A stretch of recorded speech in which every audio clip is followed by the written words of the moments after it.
जय जिनेंद्र। आइए भगवान शांतिनाथ की स्टोरी को आगे बढ़ाते हैं। तो स्वर्ग से आयु पूरी करके उन चारों का आपस में फिर से मिलना हुआ। श्रीशेन बने विद्याधर राजा अमित तेज, सिंह नंदिता बनी अमित तेज की पत्नी, और जो अनंदिता थी वो बनी श्री विजय। श्री विजय जो थे ना, वो त्रिपृष्ठ नारायण के पुत्र थे। त्रिपृष्ठ भगवान महावीर का ही जीव था। और जो सत्यभामा थी वो बनी अमित तेज की बहन सुतारा, और सुतारा जो थी वो श्री विजय की पत्नी भी थी। सत्यभामा का पति दुष्ट कपिल जो बना वो बना अश्नि घोष नाम का विद्याधर।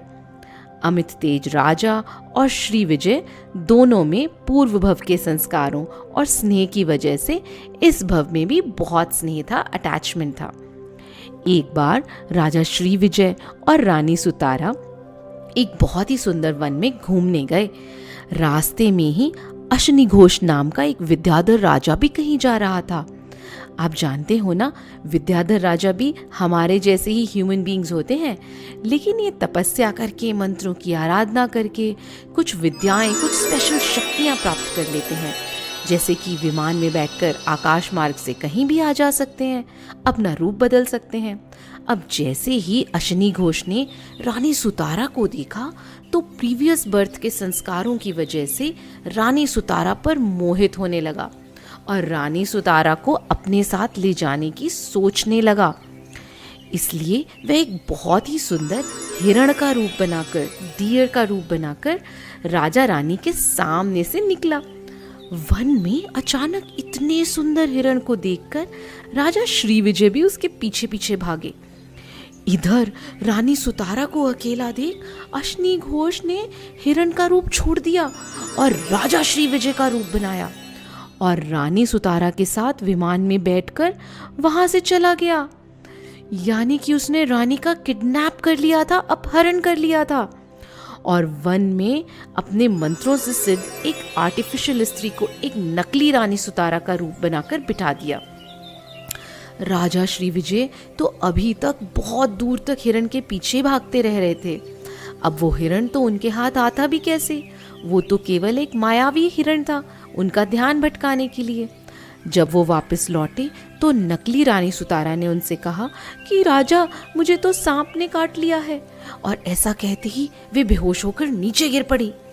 रानी को अचानक इस तरह से देख राजा श्री विजय बहुत दुखी हुए और सोचने लगे अब मुझे भी जीने से क्या फ़ायदा।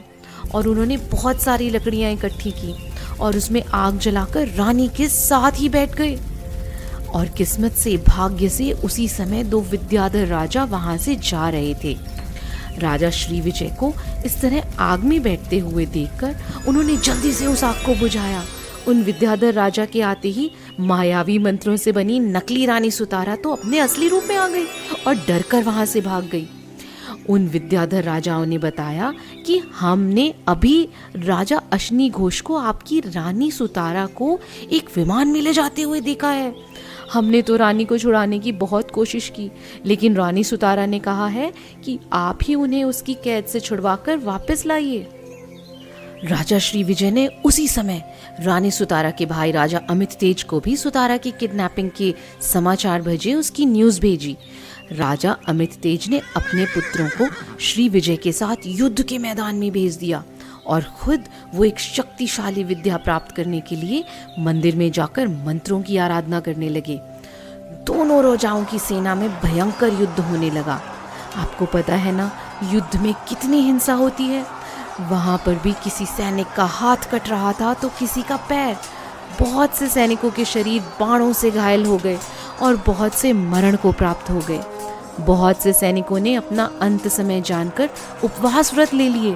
कुछ नमोकार का जाप करने लगे और कुछ तो मुनि दीक्षा के बारे में सोचकर ध्यान करने लगे। इस तरह अपने अंत समय में बहुत से सैनिक उत्तम भाव से मरण करके देवगति में देव भी हुए। यह युद्ध कई दिनों से चल रहा था। धीरे धीरे अश्नि घोष की सैन्य शक्ति कमजोर होने लगी। अब अश्नि घोष और श्री विजय दोनों आमने सामने युद्ध करने लगे। श्री विजय और अश्नि घोष दोनों अपने दो दो रूप बनाकर युद्ध करने लगे। श्री विजय ने जैसे ही अश्नि घोष के दोनों रूपों को खत्म किया तो अश्नि घोष ने अपने 4 रूप बना लिए। श्री विजय के हर प्रहार पर, हर अटैक पर अश्नि घोष के रूप उससे भी डबल होते चले जाते। धीरे धीरे पूरा युद्ध का मैदान अश्नि घोष के अनेकों रूपों से, उसकी डमी से भर गया। उधर अमित तेज, जो पिछले 15 दिनों से लगातार मंत्रों की आराधना कर रहे थे, उनकी भी विद्या सिद्ध हो गई। जैसे ही वो युद्ध के मैदान में आए ना, तो अमित तेज की शक्ति के आगे अश्नि घोष के सारे रूप एक एक करके नष्ट हो गए, डेमोलिश हो गए। यह सब देख अश्नि घोष तो डर गया और युद्ध का मैदान छोड़कर भाग गया। लेकिन अश्नि घोष भागकर कहाँ गया? क्या वह अपनी जान बचा पाया? क्या श्री विजय ने रानी सुतारा को बचा लिया? क्या हुआ होगा उन सबके साथ? जानेंगे अगले भाग में। जय जिनेंद्र।